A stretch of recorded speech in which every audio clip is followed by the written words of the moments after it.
Hello friends, it's Kat from Meow Kapow. At this point, if you haven't heard me ranting and raving about how much I love well-inked box, well, welcome to the channel! It's lovely to have you here. We're big into cats, tea parties, and nonsense on this channel, so make yourself cozy and grab a delicious tiny cake to go with your cuppa.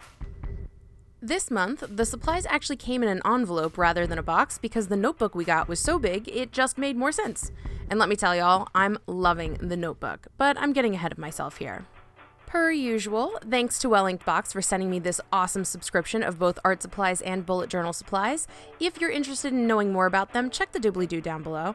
I've got a link to the first video where I go in-depth on what they're all about, as well as a reminder that if you use the code MEOW on your first box, you'll get 15% off. Oh, and there will be links to the products down below, too.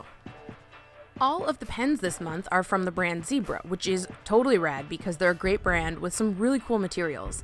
The Mildliners are especially well known and loved because they're like highlighters, but, well, milder. Something most people don't seem to know about them, though, is that they're double-sided.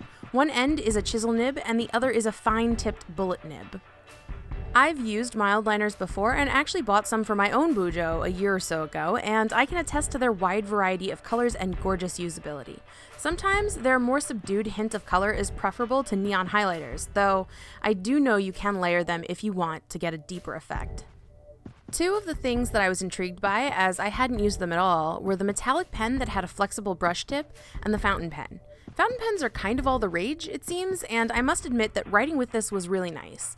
The ink flowed smoothly, and I've used it since for a couple of random writing things. So far, it's never skipped or jumped or smudged or splattered, though it does seem to have a relatively thick point as far as writing goes, so it's not exactly good for anyone that has super small, precise handwriting.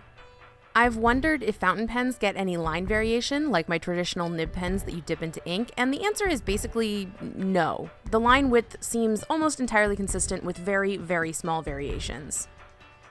The two things in this box that actually ended up being my total favorites, though, are the metallic brush pen and the book itself.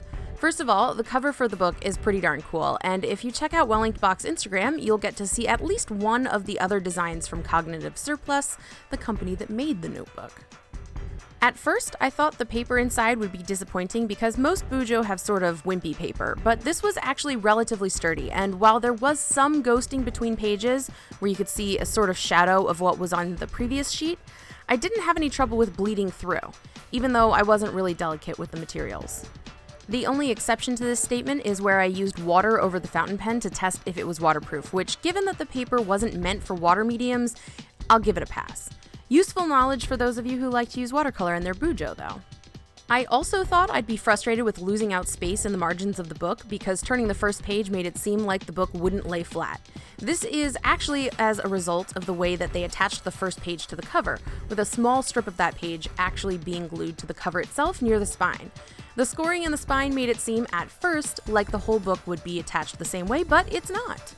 It turns out that each page, aside from the first, does fully lay flat, which is super nice if you need to do a full spread across the margins for some reason.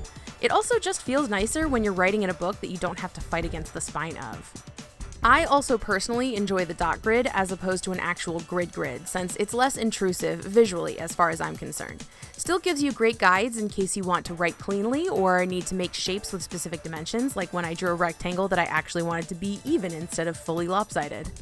All of the tools, by the way, worked really well together. I'm super glad that even though the fountain pen isn't waterproof, it doesn't reactivate under any of the Mildliners, and I was delighted to find that you can use it to write on top of the metallic pen, especially because I really liked that metallic pen and will totally be using it on all sorts of stuff. A lot of these things I get in these well-inked boxes end up getting used on the notes that I send out whenever someone makes an order from my Etsy shop, so don't be surprised if you order something this month and it's got copper shimmer all over the place. This particular collection was very obviously made with bullet journaling in mind, but I've never met a pen I didn't doodle with, so I used these materials to make a quick scribble. This month, I've been listening to the Waitress musical soundtrack on loop, so I'm not at all surprised that the first thing my hand thought of was to doodle a gal in a blue waitress uniform, especially given that one of the colors I had was blue. I'm also pretty pleased with how well that blue layered both on itself and over the yellow to make a bit of quick shading. Sure, this isn't a masterpiece by any means, but it was super fun to do and I'm loving how well everything worked together. The synchronicity between supplies has always been one of Wellinkbox's greatest strengths, and absolutely one of the biggest reasons that I so look forward to getting my mitts on these tools every quarter. These are all actually things that I'm excited to keep using, and there have been multiple times where something from one of their boxes has become a regular part of my doodle team.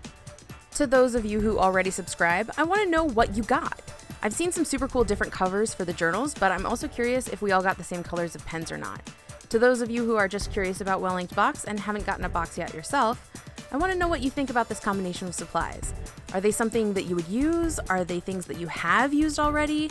If you've got experience with that fountain pen, I'd especially like to know what you think of it because I'm not really sure how to best utilize fountain pens given my total lack of experience. Until I see you next time, I wish you peace, love, and pie. Bye!